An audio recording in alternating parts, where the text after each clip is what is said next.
Okay, so we're going to throw it back to Gabe Darrell. Gabe, earlier you identify barriers to credit and housing. Can you remind our audience of those barriers that you identified? And with those barriers in mind, can you give us some common sense policy reform, please? Sure, Linda. So we're looking at the slide now that shows the #1 reasons for denial, and this is looking at a national level for mortgage loans on people's owner-occupied properties. And so what we're seeing here is that the biggest reason for denial is debt-to-income ratio. Some of the other speakers spoke about variables that are affecting debt to income. Certainly that is, an equation between someone's income, which is, as you get lower, more challenging, and the debt load or the payments that they have out on consumer credit and all debt payments that go out each month, including the home payment, the mortgage, the principal, interest, taxes, and insurance must be calculated there. And so when people exceed that, that's the #1 factor. Most loans allow for a 43% total debt to income ratio between your consumer debt and your housing debt. There are exceptions to that, but we do see with increased interest rates and increased housing expenses and cost or price of homes, and not seeing those same increases with income, DTI becomes more and more challenging, and so that speaks to affordability. The second factor here is really credit history, and some of my colleagues on the panel spoke about issues affecting people's credit reports, credit history, and credit score. All of that factors into credit history. The next biggest section has less control by consumers. That's collateral, and that really is the appraisal gap that may occur when when they're trying to sell the home for more than it appraises, or if there's an inspection issue or an occupancy issue for health and safety purposes around the property that's being purchased. It will also not pass through underwriting and come under collateral there. The credit application being incomplete really speaks to financial education, mortgage readiness, and also the documentation challenges that occur, especially for underserved communities, and how that is understood or intake or underwritten by lenders. You see we have a big other category there, which is more discretional and underwriting, but we do have unverifiable information. That is another big challenge, especially for immigrant communities. So making sure that you can document and to the standards of underwriting in order to be approved for a mortgage loan. The next big one there, the dark blue, is insufficient cash. That's where down payment assistance makes the difference. And so you can see it's almost 5% of the transactions that can be assisted with down payment assistance. And that really is just not having enough cash in the transaction to close. And I believe we're looking at purchase loans only for this particular slide as well. So in all purchase loan types, that would include your government loans, VA, FHA, as well as conventional, portfolio. This is using the Home Mortgage Disclosure Act data. So all home mortgages for that purpose would be included. Then you can see employment history there. Obviously, this is a big challenge related to COVID. We had a lot of folks who had interruption in employment. Some of that can be explained, and there are some programs and products that offer underwriting guidance that will accept that. But it is a big challenge when you have to document a 2-year history of continued employment for a mortgage. And so employment history is another large factor there. You can see up in the upper left-hand corner that when we look at this with a racial lens to it, we see that that Black or African American folks in our country are 2.4 times more likely to be denied than their white counterparts. And so this speaks to bias in a variety of ways, but there are obstacles and barriers to credit based on cultural bias and the situations that folks are in around the country related to that bias in history. And so that translates, you see, into denial rates. And it also has everything to do with these factors that I just went over. Just, don't want to be too down on things. I do, want to say and highlight the data does show that we are moving in the right direction. So in the left-hand side here, you're looking at BIPOC applications for mortgages by year, and this is the whole market. And so overall, we are seeing substantial increases, and you can see in 2020 and 2021, we did have a really great interest rate environment during that time, but those are also really significant gains in applications. So it means that credit is penetrating communities of color in a better way. We need to keep that trend going. What you see with all the wonderful color bars there are showing loan volume and origination volume. And it's through multi-year, and that's each color is the year, and 2021 being the latest to the right. That's the teal color. And that's breaking out the volume by ethnicity and race. And so we do see some improvements. We need to keep those balls moving in the right direction there. And so that brings me into some of the common sense solutions. And of course, I'll tell you, what we're doing with, to advance these solutions at Homeownership Council of America. We have two main program areas. So CLIMB is one of our core program areas. That's community lending initiatives and mortgage banking.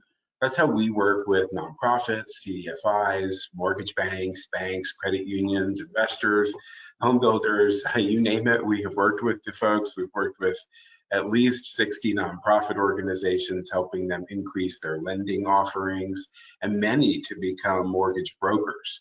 The CLIMB program really has helped nonprofits build capacity and solid plans, because when we think about access to credit and we talk about access to credit, I like to remind people that credit and delivery on a mortgage perspective is a person-to-person relationship transaction that has to occur with a licensed loan officer. And so loan officers are the primary access to credit. And one of the challenges in reaching underserved communities are both the economics with smaller dollar loans, like I referenced earlier, and in the first part of the presentation. And then there are cultural competencies, language competencies to reach underserved and immigrant communities, to reach communities of color and understand and meet people where they are. And that doesn't necessarily exist across all loan officers. And where you do see a lot of capacity in that competency is among nonprofits. And so we have helped a great deal of nonprofit organizations, a lot of whom were already doing something in down payment assistance, but to sort of move up what we call the lending ladder and to become a mortgage broker, where they don't have to have the capital to lend the mortgages, but they can become that loan officer access point. And that really is access to credit. And you can access the full range of products that are available in the market, many of which go underutilized. And so it's not that we don't have a product out there, it's often that we don't have a delivery system, or people who are working with the target population to deliver that credit. And so that's why we help nonprofits to become mortgage originators and down payment assistance lenders. We've even helped nonprofits to become seller servicer with Fannie Mae and Freddie Mac. So all the way at the tip top of our lending ladder. Another thing we're doing in this space with CLIMB is helping folks with special purpose credit programs. We partnered with the Mortgage Bankers Association and National Fair Housing Alliance, who had together worked on reform and updating the guidance from HUD related to the Fair Housing Act just at the end of last year. And without their work on that, we would not be in the place we are today with SPCPs in the mortgage space. So much credit to them for that great work. We focus on implementing solutions, and that's what this toolkit does. And so we work together with our partners to build spcptoolkit.com. That is a special purpose credit program toolkit focused for mortgage lenders. It provides them with tools and resources to facilitate their planning, building, and delivery of special purpose credit program mortgages. And the big what is a special purpose credit program is it's a component of ECOA, or the Equal Credit Opportunity Act, that allows credit products to narrowly focus on protected classes. And so if you show through data that you have economically disadvantaged groups of people, then you can demonstrate that there is a need in the market, how that relates to the credit products and any enhancements that you can provide as a lender. And we've long seen programs like women-owned business or Black-owned business or minority-owned business. Those are special purpose credit programs. Those are in the consumer space. We didn't see them in mortgage as much without being a regulatory response. In other words, when lenders had fair lending violations, they would have SPCPs in mortgage, and those were very narrow and small in scope. But we didn't see them in standard forward mortgage lending for purchase because of the potential conflict with FHA. And so when that was clarified last year, the gates were opened, and frankly, we've had since then all of the regulators, all of the prudential regulators, as they say, but CFPB, FHFA, all the Federal Reserve, OCC, the GSEs have all come out with, NCUA, all have come out with guidance on SPCPs, encouraging lenders to look at SPCPs and to issue them wherever appropriate, which is part of the analysis that has to occur before issuing an SPCP. I would say all of this that we put together is also really designated for for-profit lenders. For-profit lenders have a different level of effort and scrutiny that's required before they can issue an SPCP. Nonprofits, however, are able to issue special purpose credit programs to anyone within their mission. So if a special purpose credit program would be applicable to your nonprofit's mission, then it's much easier for you to deploy a special purpose credit program. And I encourage you to look into doing so. So in this way, we're really getting many lenders out there looking at and building, and we've seen big national banks put SPCPs out there for mortgages. We've got a lot more coming in the pipeline. There have been many companies working on SPCPs this year that will come to market next year, and those will be available throughout the country. Many of these programs are focused on majority and minority census tracts. Not all of them are people-based, but they can be people-based, which would be based on race or ethnicity. The majority minority census tract developments have really been focused on people who live there, not necessarily people who are buying there, but both kinds of programs exist. And that's how these programs are being rolled out from an eligibility perspective. And these are meant to disproportionately advantage communities of color. And where you have people-specific programs, they are specifically advantaging people of color as a requisite component of eligibility for the program. So we're really excited about SPCPs coming to the mortgage space, and we're excited that the industry is really leaning in. We've been doing lots of talks and webinars and speaking panels that include SPCPs, and I would say they're highly attended. Lots of great questions from mortgage lenders, and we hear about a lot of great activity. We also help lenders directly, so we work with banks and mortgage banks in our client program to facilitate their planning and plan delivery.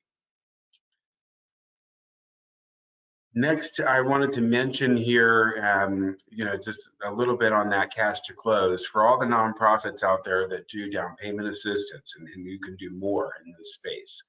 If we look at low income and minority as two of the biggest underserved categories, when we pulled the data from 2021, we saw that there were 159,000 declined primary residence purchase transactions where the reason for declination was cash to close.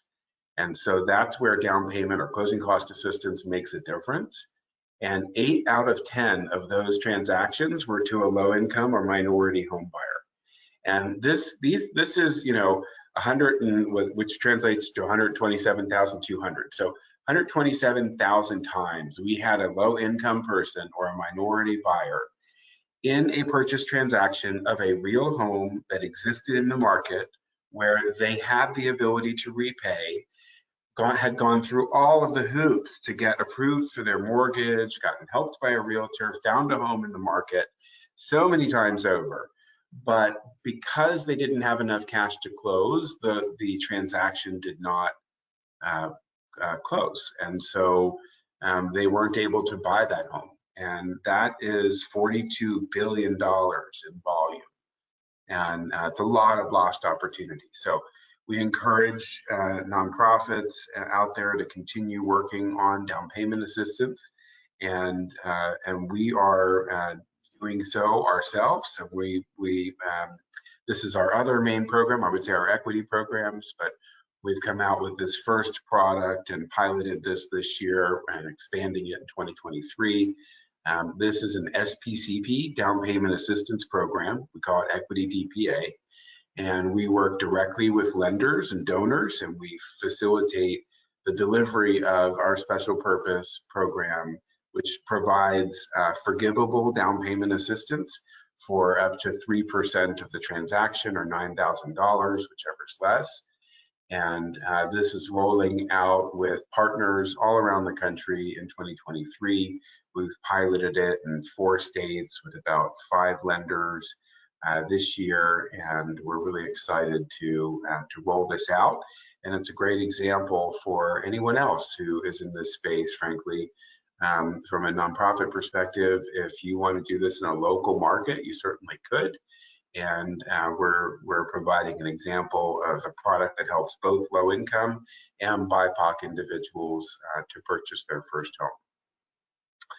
So I'll wrap up with what the rest of the industry and my friends and colleagues out there can do in the policy world. HCA is not a policy advocacy organization, but we certainly inform a lot of that work, and we provide real life on the ground examples. So the first thing on this list is CRA modernization, which is certainly occurring and is getting feedback right now. Some things that I would highlight from a homeownership perspective in CRA are that we're missing a racial lens. We certainly need to. I've worked in affordable homeownership for a very long time. And working in that space, we have seen a widening racial homeownership gap and ethnic homeownership gap. And I don't find that acceptable. And it's a bigger gap than it was, as I showed you in the slides that I first started with, than it was before the Fair Housing Act or ECOA. And so we should certainly look at where these investments are going and how it can benefit communities of color. In addition to low income. Right now it's a low income lens. I think it really needs the BIPOC lens as well. There's some additional points in there like the number of trades that a bank or a CRA regulated institution can trade a CRA eligible mortgage. Today, those loans are purchased and sold many times over. And many lenders meet their credit by buying loans. When we do not have limits on the number of trades of that loan, we're allowing those loans to continue being traded to gain credit, but it doesn't really mean a new loan to a new person or a new home buyer. And so there is, I think, a proposal for 2 trade cap, but a trade cap period is really meaningful because today there isn't one. And really we want to encourage new loans to occur with people. The population is growing, especially in communities of color, and the need and the gap is greater than it's ever been. So among HUD and FHA, you know, we have GSEs, we have Fannie and Freddie, both working on SPCPs. We don't yet have one from HUD FHA, and we include FHA redlining in the historical reasons for why SPCPs are needed. And so, so that seems to me to be a obvious starting point on an SPCP for FHA loans. First generation down payment assistance is something that may make its way up in policy again. My policy friends tell me, but certainly something we would recommend. This is a way of not having a racial or income lens, but disproportionately helping communities of color. And so that's just to affirm that someone is a first generation homeowner, and it really is generational wealth that is the barrier for many folks in communities of color who can't call mom or dad or grandma, grandpa, or aunt or uncle and say, hey, can you help me with $10,000 or $20,000 toward my purchase of my first home? When in fact, that is the story for many white Americans. And so that's because of generational wealth. And when you see those high home ownership rates among white Americans, that generates generational wealth, which is available to help that next generation. And so first generation down payment assistance makes terrible sense. And we should be promoting it and seeing if the federal government can fund it. Continued enhancements to HMDA, you know, there are, it's really hard to see yourself for many people when they look at the HMDA categories. And there's a host of organizations that focus on these issues. I would say it's going to be more and more challenging over time as we get more and more blended folks that have multi-race or multi-ethnic identities. But getting the data more and more clear is important. You know, I would cite the example, we often see that from HMDA data that an Asian population may be getting significant access to credit, but there are subsections and ethnicities within the Asian population that are not designated or that we can't have eyeballs on with that data that are significantly underserved. And we can see that through the home ownership rates. Alternative credit scoring models, certainly I think my colleagues on this panel have mentioned some of those things. You know, we're reliant on a small set. We've talked about this stuff for decades, frankly, and we haven't seen much movement. So, and we know that this could disproportionately advantage communities of color and lower income communities as well. So alternative credit scoring models actually being used in mortgage lending would be wonderful to see. We only currently see that in portfolio products, and there's a lot of policy work to do to make that flow all the way through to the standard secondary markets. The use of racial lens in consumer lending, this is the notion that HMDA data or HMDA-like data, which is used in home mortgage disclosure, does help us have a racial and ethnic lens on the activity of lending in mortgages when it comes to various racial and ethnic categories. We don't collect that information specifically in consumer lending, unless you're performing an SPCP, by the way, in consumer lending, you can do that. But we don't perform it by and large, and we actually prohibit it. And you know, that means we lack data, so we can't really see what's happening with consumer credit from a racial lens in a very statistical or data reliable way. And so that, you know, figuring that out would be a great one on the for the consumer credit folks. Required consumer financial education and public schooling. You know, this is a general one that from our team of folks who run nonprofits and HUD approved counseling for a very long time. we'd love to see, and we always hear in groups we talk to around the country, how reaching folks earlier in life would be so much more helpful. And of course, we used to have home ec, and it included these things, but we've lost it somewhere along the way, and we really do need to make sure that financial education, consumer education, our consumer financial education is a required component of public schooling, and that we do it at multiple grade levels. We have the curriculum out there. It should be a required component. We'd be better off for it. Final point we wanted to make here was the diversification of the lending industry. So again, back to access to credit is actually loan officers, the processors, the underwriters, the people who set the credit policy. At every level, we need to have better diversification, more diversification. Certainly from sales staff, it's, people are comfortable with folks who are culturally competent and working with them.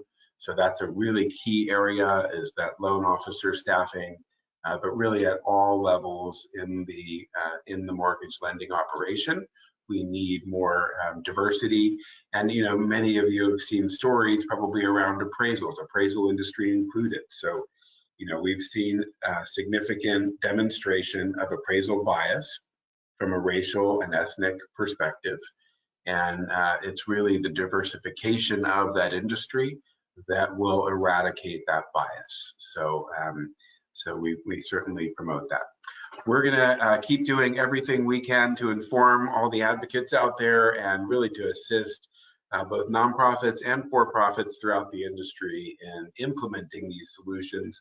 We like to say we make lemonade out of the lemons we have, and we also hope that we're making less lemons as we go down the road, and have a sweeter future for that's more diverse for America and homeownership.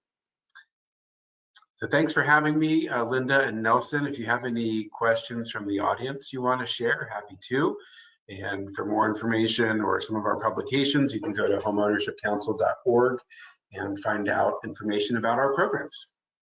Gabe, thank you. And speaking of publications, before I throw it to Nelson for questions, I would like to mention that Gabe is the author of a very insightful white paper on tapping the potentials of underserved communities. You will receive a link to that writing. Now let me turn it over to Nelson for questions. Nelson?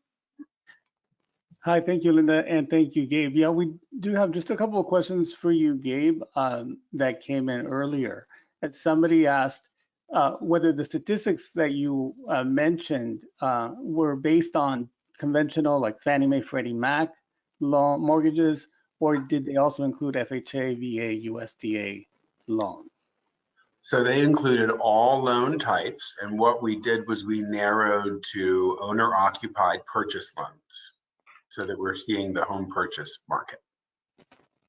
It would include VA, FHA, conventional, even portfolio loans. All mortgage loans require the HMDA reporting to be taken by the loan officer or lender, and to be provided through the system. So we're looking at all mortgage loan activity. Great. And somebody who serves specifically African American veterans, are the programs that you described able to help them? Veterans who want to pay mortgages, yeah. Yeah, I think that's a great question. I mean, with a VA loan, for instance, you do have 100% loan to value, but then you've got closing costs, you may have rehab needs, etc. You could make a narrowed program that is focused on Black veterans, and that would be an SPCP. A nonprofit with a mission to help Black veterans would clearly be able to issue that program without much of a data presentation or preparation that you're allowed to within the rule. If you were expanding that, working with for-profit lenders, or if for-profits were involved in providing that credit, then they would need to probably do more planning for the SPCP to engage with that as a credit provider. But bottom line, you can make a program that is specific to Black veterans if you wanted to, especially from a nonprofit perspective. And you know, I would say the data, whenever we're looking at communities of color, is unfortunately always in the negative. And so showing a gap really just means pointing at the right data. And you know, it exists for communities of color, for minority neighborhoods, for certain census tracts all around the country, and it's unfortunately very prevalent. But you could make, I do want to also say, you could make a program that's not just Black. It could be specific to other ethnicities and races. It could be more broad, like a BIPOC program, like what we provide, and that would include all of the minority ethnicities and races. And so that is optional in the way you design the program. You do have to determine eligibility by looking at that target population, and of course, it depends if you're a for-profit or nonprofit. And for more information on SPCPs, please visit spcptoolkit.com, and then feel free to reach out to us. Our contact information, my contact info is on the screen, and our website's on the screen as well. We have a lot of information and resources. Great. And then we did have a question that was sent in advance, and it was about how, you know, as these creative ways to get mortgages out there, offer mortgages, how do we not, or is there a risk that we'll see what happened in 2008 again, as there's more, you know, as lenders get creative, as new options come up, how are they not going to create new risks? Okay, well, the big one is that we still have to follow the ability to repay. And we didn't have that rule before the last crisis. So it has to be documented, shown, proven that the borrower has the ability to repay the loan. And that is a big bottom line for how we're not going to repeat that same crisis. We did not have that rule in place. I watched us walk into that market. I was working in the lending industry. I knew it was going to happen. I was saying it was going to happen, and so did a lot of people. And because it didn't make sense to make loans to people who actually couldn't repay and who couldn't document so. And so that's the number one, you know, how we're not going to repeat the crisis the foreclosure crisis of 2008. And we're doing much more make sense, common sense lending, and that is very much the core and the heart of ability to repay. Beyond that, these are not generally widening guidelines very much. It is more about providing pricing advantages to the target population. So SPCPs, the majority of what I have seen has not expanded the credit box, but it has enhanced the price. In other words, it provides a lower rate, lower fees or credits for closing costs, down payment, etc., from the lender or from included in the loan to the borrower. And so those are economic benefits that are real in the transaction, and it has nothing to do with credit risk. Thank you, Gabe. That's fantastic. That's it, Linda. I'll turn it back over to you. And appreciate thank you for putting up your contact information, since I'm sure there are other questions out there that people will want to get to you. Thank you. Absolutely. Thank you, Nelson. Thanks, Nelson. And thank you again, Gabe, for that awesome presentation. You provided us with a ton of extremely useful information. I'm sure all of those folks from Missouri, I think they're satisfied right now. Thank you so very much. And I look forward to working with you in the future. Thank you. Thank you, Linda. Have a great day. You too.